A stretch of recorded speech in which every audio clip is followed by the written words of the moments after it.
the request of the Texas Department of Public Safety. This is a statewide child abduction alert issued by the Texas Amber Alert Network. The Henderson County Sheriff's Office is searching for missing child Mia James, 11 years old, white, female, last seen wearing a long-sleeved teal hoodie with the word Venom in glitter and black shorts.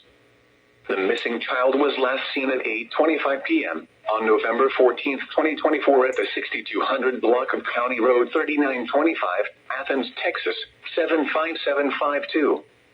Law enforcement officials believe the child to be in grave or immediate danger.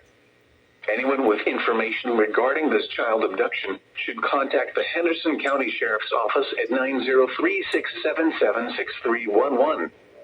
News media point of contact is Henderson County Sheriff's Office at 903-675-5128.